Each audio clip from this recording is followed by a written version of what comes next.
Israel হবে এই বিশ্বের নেতৃস্থানীয় রাষ্ট্র, এটাতে কোনো ডাউট নাই, সে হবেই এবং অলরেডি সে হয়ে গেছে। সে প্রায় 90% সফল, আর 10% বাকি আছে। এটা খুব অল্প সময়ের মধ্যেই হয়ে যাবে।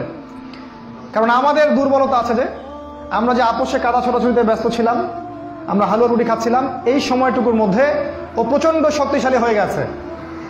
ওই ইসরায়েল থেকেই আজকে সারা বিশ্বের পলিটিক্স নিয়ন্ত্রণ করা হচ্ছে, ব্যাংকিং সিস্টেম নিয়ন্ত্রণ করা হচ্ছে, অর্থনীতি নিয়ন্ত্রণ করা হচ্ছে, মিডিয়া নিয়ন্ত্রণ করা হচ্ছে, পত্রপত্রিকাও নিয়ন্ত্রণ করা হচ্ছে, আদর্শ নিয়ন্ত্রণ করা হচ্ছে, সংস্কৃতি নিয়ন্ত্রণ করা হচ্ছে, এবং আপনার এই যে প্রযুক্তি, অস্ত্রশস্ত্র, এগুলো সেখান থেকে নিয়ন্ত্রণ করা হচ্ছে।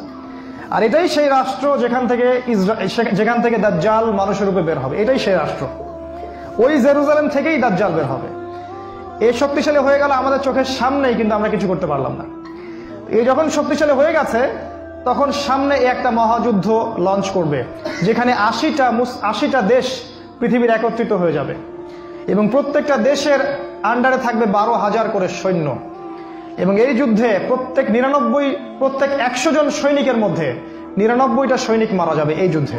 এটা হবে পারমাণবিক যুদ্ধ, আপনার সামনেই করানো আছে। এরা যে স্বপ্ন দেখায় ভিশন 20, 30, 50, 100, এগুলো সব বোগাস। এতদিন পর্যন্ত এই ওয়ার্ল্ড আর সার্ভাইভ করবে বলে আমরা মনে করি না। আল্লাহু আ'লাম বিসওয়াব, আল্লাহ পাক ভালো জানেন। আমাদের রিসার্চ হচ্ছে এতদিন পর্যন্ত ওয়ার্ল্ড সার্ভাইভ নাও করতে পারে, না করার সম্ভাবনা 95%। এই মালহামার পরে ইমামুল মাহদী আসবেন শেষের দিকে, এবং তিনি মুসলিমদের হাল ধরবেন এবং প্রচুর সংখ্যক মুসলিম এই যুদ্ধে মারা যাবে। প্রচুর সংখ্যক, প্রচুর, তাদের সংখ্যা অগণিত। কিছু মুসলিম যুদ্ধের মাঠ থেকে পালিয়ে যাবে, যাদেরকে আল্লাহ পাক মাফ করবেন না, আর অল্প কিছু মুসলিম বাকি থাকবেন, যাদের হাতে আল্লাহ রাব্বুল আলামিন এই যুদ্ধের শেষের দিকে গিয়ে বিজয় দান করবেন ইনশাআল্লাহ। এবং আমাদের খোরাসান থেকেও একটা বাহিনী যাবে, যারা জেরুজালেম পর্যন্ত পৌঁছে যাবে, ইমামুল মাহদীর সাথে যোগ দিবে। পৃথিবীর কোনো শক্তি, নবীজি বলেছেন, পৃথিবীর কোনো শক্তি তাদের পথে বাধা হয়ে দাঁড়াতে পারবে না। তিনি বলেছেন, তোমরা যদি হামাগুড়ি দিয়ে হয় বা বরফের উপর স্ক্রল করেও হয়, তোমরা যদি ওদেরকে পেয়ে যাও তাহলে তাদের সাথে যুক্ত হইও। এটা নসিহত নবী সাল্লাল্লাহু আলাইহি ওয়াসাল্লামের। এটা আসবে সামনের এই সময়টা। এই মালহামার পরে যখন মুসলিমরা আবারও বিজয়ের আসনে আসবে, তখন মুসলিমরা জয় করবে কনস্ট্যান্টিনোপল বা তুরস্কের ইস্তাম্বুল। এটা এখন নেটোর হাতে চলে গেছে, এটা আবারও মুসলিমদের হাতে চলে আসবে। তারপর ঘোষণা করা হবে যে মাসিহুদ দাজ্জাল মানুষের রূপে বের হয়েছে। কোথায়? ওই জেরুজালেমে। তখন মুসলিমরা সেখানে ছুটবে। দাজ্জালের বাহিনীর সাথে মুসলিমদের ব্যাপক ফাইট হবে, কিন্তু মুসলিমরা তাদের সাথে পেরে উঠবে না। কেন পেরে উঠবে না? কারণ আল্লাহ পাক দাজ্জালকে এজন্য এভাবেই সৃষ্টি করেছেন। সে একটা পরীক্ষা, একটা ফিতনা। তার হাতে আল্লাহ পাক প্রচুর ক্ষমতা দিবেন। সে বৃষ্টি বর্ষণ করতে পারবে, সে প্রযুক্তি নিয়ন্ত্রণ করবে, সে আকাশ নিয়ন্ত্রণ করবে, সে প্রত্যেকটা শহরে প্রবেশ করবে, প্রতিটা শহরে। সে খুব দ্রুত ফ্লাই করতে পারবে। তার হাতে খাবারের মজুদ থাকবে, মানুষকে দুর্ভিক্ষের মধ্যে সে ফেলে দিবে। যারা তার আনুগত্য করবে সে তাদেরকে খাবার দিবে, মানে ইকোনমিক প্রোগ্রেস দিবে। যারা ওকে অনুসরণ করবে সে তাদেরকে সোনা রূপা দিয়ে দিবে। যারা ওকে অস্বীকার করবে সে তাদেরকে দুর্ভিক্ষ দিবে, মেরে ফেলবে। এক কথায় যারা দাজ্জালকে অনুসরণ করবে তাদের প্রত্যেককে দাজ্জাল প্রোগ্রেস দিবে, উন্নতি অগ্রগতি দিবে, তাদের জিডিপি বাড়তে থাকবে এক কথায়। আর যারাই মাসিহুদ দাজ্জালের বিরোধিতা করবে তাকে সে একদম ধ্বংস করে ফেলবে, একদম ধ্বংস। অর্থনৈতিক দিক থেকে, শারীরিক দিক থেকে রাষ্ট্রগুলো আক্রমণ করবে, সে পুরো ম্যাসাকার করে ফেলবে। তার হাতে আল্লাহ পাক এরকম ক্ষমতা দিবেন। এই জন্য মুসলিমরা তাদের সাথে পেরে উঠবে না। তাহলে কি হবে?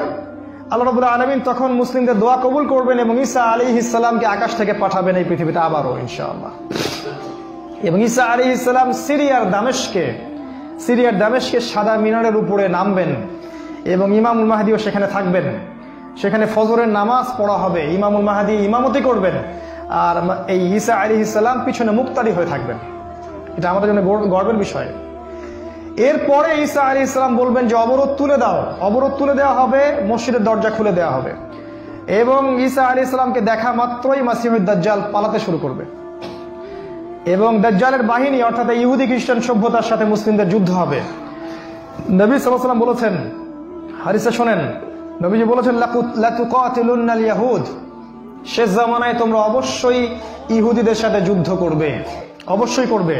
এমনকি কোনো ইহুদি যদি পাথরের পিছনে লুকায়, তখন সেই পাথর কথা বলবে, ইয়া মুসলিম ইন্না ওয়ারা আল ইয়াহুদ তাআলাউ ফাকতুলহু, হে মুসলিম আমার পিছনে একজন ইহুদি আছে, আসো তাকে হত্যা করে যাও। এটা পাথর পর্যন্ত কথা বলবে। ফিলিস্তিনের বাবে লুদ নামক জায়গায় দাজ্জালকে হত্যা করা হবে। ওই বাবে লুদটা ইন্টারনেটে গিয়ে দেখবেন, সেখানে ইসরায়েলের বিমানবন্দর তৈরি করা আছে এখন। এই বাবে লুদেই এখনই তৈরি করা আছে।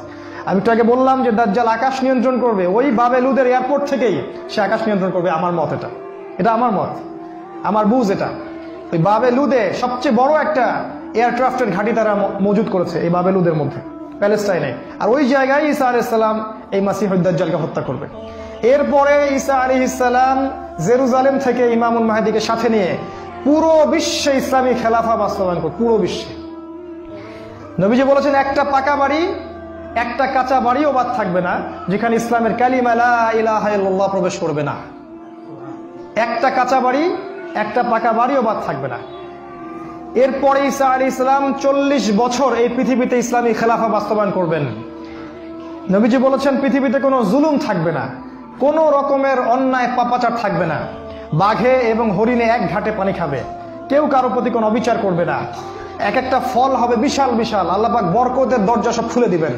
প্রচুর বৃষ্টিপাত হবে, মাটি উর্বর হবে, প্রচুর সুজলা সুফলা হয়ে যাবে এই পৃথিবীটা। আবারও আগের অবস্থায় চলে আসবে পৃথিবীটা ইনশাআল্লাহ।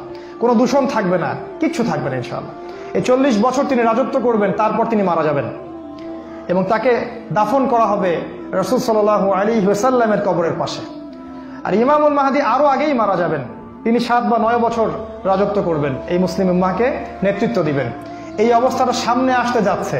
এই কথাগুলো আপনাকে কোনো সেকুলার মিডিয়া বলবে না, কোনো কাফের মিডিয়া বলবে না, কোনো পত্রপত্রিকায় পাবেন না।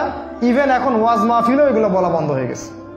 এই কথাটা আমি কেন বললাম, শুধু এত যে বড় একটা কথা আমি বললাম, এত ডিটেলস বললাম, এটার কারণ একটাই, যাতে আপনি হীনমন্যতায় না ভোগেন। কারণ সামনের যে বিজয়ের সময়টা, সেটা আমাদের বিজয়ের সময়। কোনো সন্দেহ নাই যে এই সময়টা অবশ্যই আসবে, কারণ প্রিয় নবী মুহাম্মদ সাল্লাল্লাহু আলাইহি ওয়াসাল্লাম তার পবিত্র জাবান এটা বলে গেছে। আমাদের নবী সাল্লাল্লাহু আলাইহি ওয়াসাল্লাম তার অলৌকিক পবিত্র জাবান এটা বলে গেছেন, কোন শক্তি নাই পৃথিবীর এই কথাকে উল্টে দিতে পারে ইনশাআল্লাহ তাআলা। অতএব এখন যে দেখছেন এই যে সেকুলারদের দাপট, এই যে কাফেরদের দাপট, নাস্তিকদের দাপট, মুরতাদদের দাপট, একদম সব ওদের হাতে। অর্থনীতি, রাজনীতি, এভরি সিঙ্গেল সেক্টর ওরা কন্ট্রোল করছে। এর কিচ্ছু অবশিষ্ট থাকবে না ইনশাআল্লাহ তাআলা। ওরা যতই চেষ্টা করে নিক না কেন, তারা ইসলামের এই অপ্রতিরোধ্য গতিটা ঠেকাতে পারবে না ইনশাআল্লাহু আযজা ওয়া জাল্লা।